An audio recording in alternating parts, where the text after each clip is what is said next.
Good afternoon student. जो आज का वीडियो सेशन है उसमें हम देखेंगे perspective of communication. Previous session में हमने फॉर्मल इनफॉर्मल कम्युनिकेशन देखा था, उसके कुछ पार्ट्स भी देखे थे। इस सेशन में हम डिस्कस करेंगे कि जो कम्युनिकेशन होता है उसके क्या क्या पर्सपेक्टिव होते हैं, किस तरह से हम उसको यूज करते हैं। Now perspective is the point of view of an individual through which one understand every communication and the event happening around us, है ना। जो पर्सपेक्टिव है, ठीक है, उसको हम क्या बोल सकते हैं कि एक तरह का व्यू है, पॉइंट ऑफ व्यू है ना। इसमें क्या होता है कि जो इंडिविजुअल है, इंडिविजुअल किसी भी चीज को हम अंडरस्टैंड करते हैं ना। अंडरस्टैंड करने के लिए क्या करते हैं, उसको क्या करते हैं, कम्युनिकेट करते हैं। या कोई इवेंट हमारे सामने क्या होती है, मतलब कोई ओक्योर हो जाती है, इवेंट होती है ना। तो उसको हम उसको किस नजरिए से देखते हैं या किस पॉइंट ऑफ व्यू से अंडरस्टैंड करने की कोशिश करते हैं, तो उसी को हम बोलते हैं पर्सपेक्टिव, है ना। Every people interpret and convey the message through the filter of their motives, beliefs, knowledge and understanding, है ना। कि जो जितने भी पर्सन है, ठीक है, पर्सन है, चाहे वो स्टूडेंट्स हो, टीचर्स हो, या अलग अलग पीपल्स हो, है ना। वो क्या करता है कि कुछ जो है कि कोई मैसेज है उनके सामने, मैसेज को क्या करते हैं, इंटरप्रेट करते हैं।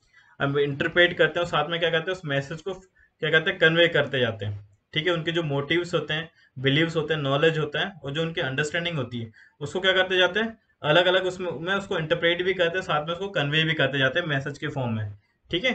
तो अब वो मैसेज किस टाइप का होगा, ठीक है, मैंने आपको कोई मैसेज पास कर दिया, ठीक है। अब वो आपके अंडरस्टैंडिंग के अकॉर्डिंग आप क्या करोगे, उसको उसको समझने की कोशिश करोगे, ठीक है ना। अब मैंने जैसे सपोज यहाँ पे बहुत सारे आइकन है, ये आइकन, इतने सारे आइकन विजिबल है, ठीक है। तो कुछ आइकन तो मैं इनसे फेमिलियर हूँ, जैसे ये हो गया मोबाइल फोन हो गया, ये लॉक हो गया, ये कोई पर्सन है, ये एट द रेट है, ये मेल है, ठीक है। बाकी कुछ ऐसी चीजें हैं जिससे मैं क्या हूँ, फेमिलियर नहीं हूँ, तो मैं उसको अंडरस्टैंड नहीं कर पाऊंगा कि वो मेरे लिए क्या हो गया, वो क्या है, अननोन हो गया, क्योंकि मैं उसको क्या हो रहा हूँ कि उसको अंडरस्टैंड नहीं कर पा रहा हूँ। तो मेरे परस्पेक्टिव से क्या होगा कि मैंने जैसे ये बोला मोबाइल फोन, ठीक है, हो सकता है कैलकुलेटर भी हो, लेकिन मेरे पर्सपेक्टिव से क्या हो गया, ये मोबाइल फोन हो गया, ये लॉक हो गया, ये पर्सन हो गया, ठीक है ना। इसको मैंने इसको अंडरस्टैंड कर लिया कि ये मेरे मेरे पर्सपेक्टिव से क्या हो गया कि ये इस टाइप की कोई है, कोई इस टाइप का कोई जो हो गया कि पर्टिकुलर मैसेज हो गया।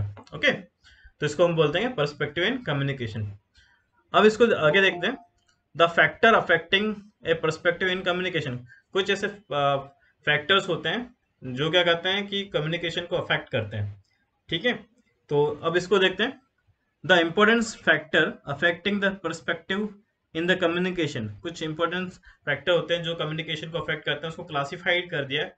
तो उसी में सबसे पहला आता है सपोज विजुअल पर्सपेक्टिव, ठीक है।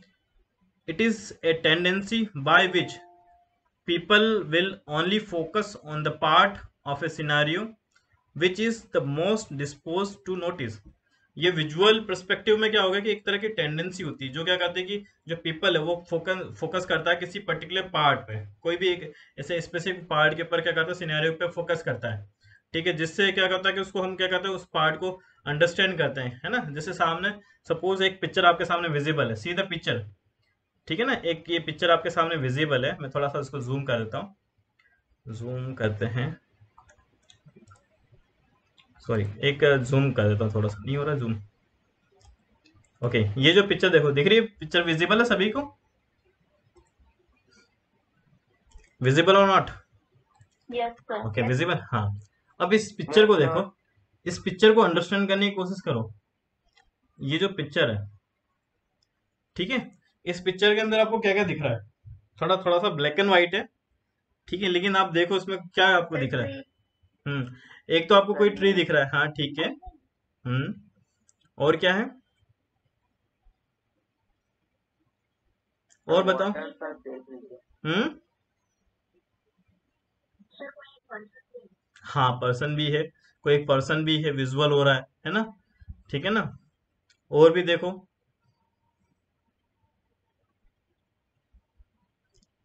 और भी है, जैसे एक कोई, मेरे को ऐसा लग रहा है कोई लेडी बैठी हुई है इसके अंदर, ठीक है, एक ट्री भी है और कोई पर्सन भी विजिबल है, ठीक है ना। देखो आपके अपने अपने, हाँ, एक विजुअल है, विजुअल है, आपके पास एक पिक्चर है, लेकिन आपके जो पर्सपेक्टिव है वो अलग अलग चीज उसमें फाइंड आउट कर रहे हैं। ठीक है ना? तो आप उसको अलग अलग उस तरीके से देख रहे हो, तो आपको अलग अलग जो है इमेज का अलग अलग पार्ट से आपको अलग अलग इमेजेस दिखाई दे रही है। हाँ। और बताओ। हाँ, बिल्डिंग्स भी दिख रही है। ठीक है, और ज्यादा फोकस करोगे तो आपको और भी कुछ दिखेगा। हाँ। हाँ, विंडोज है, ठीक है। हाँ, हो सकता है। ठीक है, अलग अलग देखो अब, अलग अलग हम लोग क्या कर रहे हैं, उसको अलग अलग तरीके से हम क्या कर रहे हैं, अलग अलग इंटरप्रेट करते जा रहे हैं। ठीक है, ये एक्चुअली हमारी टेंडेंसी होती है ना, जो पीपल की टेंडेंसी होती है, वो अलग अलग तरीके से उसको क्या करता है कि उसमें से फैक्ट फाइंडिंग करने की कोशिश करता है। ठीक है, जैसे विजुअल्स है तो हम उसमें फाइंड कर रहे हैं कि अलग अलग तरीके से हमारे क्या हो रहा है कि पिक्चर्स हमारे सामने ड्रॉ हो रही है, लेकिन पिक्चर तो एक ही है। ठीक, एक ही पिक्चर है, उसी में हम लोगों ने बहुत सारे फाइंडिंग फैक्ट कर दिया। अब ये जो है, हम इसमें बता देते हैं कि ये बुक क्या क्या बता रहा है ना। ये बोल रहा है कि some will see a face, face तो दिख ही रहा है, एक फेस हमारे सामने विजिबल है, दिस द फेस। ठीक है, एक फेस हमारे सामने विजिबल है ना। और some will see the old women, एक ओल्ड वुमेन है, ये देखो यहाँ पे एक ओल्ड वुमेन है। ठीक है, जो ट्री क्या है, ट्री के नीचे बैठी हुई है, ये ट्री है, उसके नीचे बैठी हुई है ना। क्या walking towards the back entry है ना। First what you will see depend on the your visual perception. आपने जो फर्स्टली हम क्या उसको देख रहे हैं, वो हमारे विजुअल परसेप्शन के हिसाब से हम क्या कर रहे हैं, उसको फाइंडिंग कर रहे हैं। ठीक है, तो ये क्या होता है हमारा विजुअल परस्पेक्टिव। ओके, तो नेक्स्ट होता है हमारा लैंग्वेज परस्पेक्टिव, है ना। अब ये क्या बोलता है language perspective, in the interpretation of the word, perception play an important role in the communication process. In this, the sender and receiver must be able to understand each other language. अब जो हमारा जो language perspective है, ठीक है, इसमें क्या होता है कि जो इंटरप्रिटेशन होता है, जैसे कि मान लो कि हम क्या कर रहे हैं कि कोई वर्ड के साथ वर्ड्स है, ठीक है, कोई परसेप्शन प्ले कर रहे हैं, कोई इंपॉर्टेंट रोल प्ले कर रहे हैं जो कम्युनिकेशन का पार्ट है ना। तो उसमें हम क्या कर रहे हैं कि लैंग्वेज के थ्रू आपस में कम्युनिकेट कर रहे हैं। तो मैं कोई जैसे कोई एक हमारा सेंडर है, ठीक है, एक सेंडर हो गया और एक रिसीवर हो गया। तो क्या होगा, सेंडर क्या करता है कि इन्फॉर्मेशन ट्रांसमिट कर रहा है किसके पास, रिसीवर के पास। ठीक है, रिसीवर क्या करता है, उस इन्फॉर्मेशन को अंडरस्टैंड कर लेता है, तो एक एक्नॉलेजमेंट भेज देता है, मतलब वो उसको अंडरस्टैंड कर लिया। ठीक है, अगर वो अंडरस्टैंड नहीं करता तो वो क्या करता है, अगेन उसके साथ फीडबैक देता है कि यार जो इन्फॉर्मेशन है मेरे को क्लियर नहीं है, फिर से क्लियर करो। ठीक है, तो इस तरह से क्या होता है कि जो लैंग्वेज पर्सपेक्टिव होता है, उससे क्या होता है आपस में कम्युनिकेट होता है। ओके, देन उसके बाद आता है पास्ट एक्सपीरियंस। कुछ पास्ट एक्सपीरियंस भी होते हैं जिसके थ्रू हम हमारा जो पर्सपेक्टिव बनता है। ओके, जैसे past experience, sometimes when you face a situation to which you have gone through the earlier, you predict what going to happen next, as you will have faced the same situation in the past.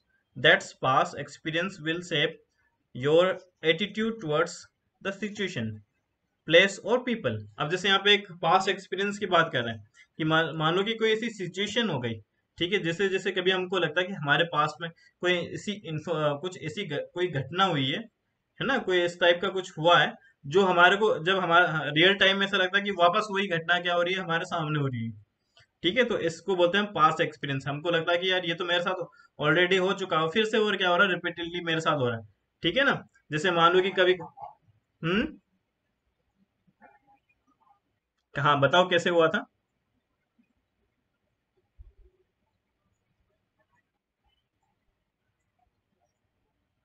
हाँ, हाँ, हाँ, हाँ, हाँ, तो वो visuals हो जाता है, मतलब अपने पास में कुछ ऐसी चीजें हुई जो हमको लगता है कि यार ये मेरे साथ हो चुका है, ऐसा होगा। हाँ, हो सकता है रिपीटेडली कोई भी मूवमेंट क्या हो सकता है, रिपीट हो सकता है जो हमारे पास सिचुएशन में हुआ मेरे को, है ना। तो उसमें ऐसा लगता है कि यार ये तो हुआ था मेरे साथ, यही होने वाला है। ठीक है, और सेम सिचुएशन ये क्रिएट होती है कि जो हुआ था वैसा का वैसा हो जाता है। तो वो हमारे क्या होता है कि हमारा जो एक्सपीरियंस होता है ना, उसको क्या कर लेता है, उसको जो उसको एडॉप्ट कर लेता है। तो उसको बोल देंगे हम past experience and perspective. Okay, फिर होता है प्री जस्टिस। अब प्री जस्टिस में क्या होता है? The prejudice is a prejudgement which is not the based on experience, logic, or any fact. If either sender or receiver have prejudice in their mind, then it can result in the communication failure. अब pre justice क्या हो गया? Pre justice में हम बात कर रहे हैं ना कि जैसे ये बोलते हैं कि इसमें मान लो कि कोई एक्सपीरियंस है, जरूरी नहीं क्योंकि एक्सपीरियंस पे ही हो या किसी फैक्ट के ऊपर भी हो, तो अब ये डिपेंड करता है कि जो सेंडर और रिसीवर है, ठीक है, उनके माइंड में कुछ इस टाइप से क्या होता है कि कोई ट्रिक्स आ जाती है, कोई ट्रिक्स आ गई जिससे वो आइडेंटिफाई कर लेता है कि जो पर्टिकुलर कुछ है, कि हमारा जो मान लो कि दिमाग में कुछ इस टाइप से रिजल्ट आ जाता है कि जो हमारा कम्युनिकेशन फेल्योर हुआ था, कहाँ पे कम्युनिकेशन हुआ फेल्योर हुआ था, वो हमने आइडेंटिफाई कर लिया। ठीक है, एकदम से हमारे पास कोई टिप्स आ गई या कोई ट्रिक्स आ गई है ना, दिमाग में आता है कि यार, फिर हम लोग देखते हैं ना कि मान लो कोई कम्युनिकेशन फेलियर हो जाता है, फिर याद आता है कि यार ऐसा कुछ हुआ था कि सर ने मेरे को ये चीज बोली थी। ठीक है, मेरे को बाद में आता याद आती कि मेरे को ये करना था और मैंने नहीं किया। ठीक है ना, वो आपके माइंड में आता है, तो उसको हम बोलेंगे प्री जस्टिस। ओके, तो जो कम्युनिकेशन फेलियर के बीच में बन जाता है ना, आपके माइंड में क्या होता है कि जो सेंडर और रिसीवर के बीच में इंफॉर्मेशन क्या होती है, ट्रांसफर होती है। ठीक है, तो उसी को उसमें ये होता है कि अगर मान लो कोई फेलियर आ गया है या इस टाइप से आने वाला होता है, तो आप क्या कर ले, फाइन कर लेते हैं कि ट्रिक आपके सामने आ जाती है। ओके, उसको बोलेंगे prejudice. Now come to next, feeling. Feeling क्या बोलता है? In communication the most important role is play by our mind. ठीक है, ये तो है ही कि जब तक हमारा माइंड कोई जो चीज बोलना चाहता है, जो करना चाहता है, वो अगर माइंड उसको कंट्रोल नहीं करेगा, तो हम कम्युनिकेशन नहीं कर पाएंगे ना। तो सारी चीजें कहाँ से होती है? हमारे माइंड से कंट्रोल होती है ना। तो कम्युनिकेशन में भी ये जो हमारा माइंड है वो क्या करता है, इंपॉर्टेंट रोल प्ले करता है। As people will react to same situation in many ways when they are sad and happy. ठीक है, अब इसमें क्या होता है कि जो सिचुएशन होती है, सेम सिचुएशन, बहुत सारे, जैसे कि हम क्या होता है कि देखो, हैप्पीनेस भी आपके साथ होती है, सैडनेस भी आती है, दोनों चीज होती है। ठीक है ना, तो वो क्या होता है कि उस सिचुएशन को आप देखो, कभी हैप्पी भी हो गए, कभी सैड भी हो गए, तो ये सिचुएशन आपके साथ बनी रहेगी ना। But how someone's a feel at the particular time will only depend on the way they reach on a particular situation and the way they interact with the people around them. ठीक है, तो जो हम particular जो situation की बात कर रहे हैं ना, कि डिपेंड अपॉन्डिंग जो जो भी पर्टिकुलर जो भी सिचुएशन हमारे साथ हो रही है, ठीक है, कभी आप क्या होता है कि कभी दुखी हो जाते हैं, कभी खुश हो जाते हो, तो वो क्या होती है कि सिचुएशन के अकॉर्डिंग आपके पास क्या होती है कि जो फीलिंग आती है ना, कभी जैसे मान लो कि आपके रिजल्ट डिक्लेयर हुआ तो आप क्या हो गए कि आपके मार्क्स बहुत अच्छे आए। ठीक है, तो आप क्या हो जाएगा कि आपको फील होगा, हैप्पीनेस फील होगा। और दूसरी उसी पॉइंट ऑफ व्यू में कि किसी के मार्क्स थोड़ा से क्या हो गए, कम हो गए या डाउन हो गए, तो आप क्या हो जाओगे, सैड हो जाओगे। ठीक है, तो ये भी क्या होगा कि आप एक कम्युनिकेशन का पार्ट है कि आप क्या कर रहे हैं, अपना जो मैसेज है वो क्या हो रहा है, ट्रांसफर कर रहे हो। ठीक है, अपनी फीलिंग्स के साथ में। ठीक है ना, तो ये होगा कम्युनिकेशन के साथ में फीलिंग। ओके।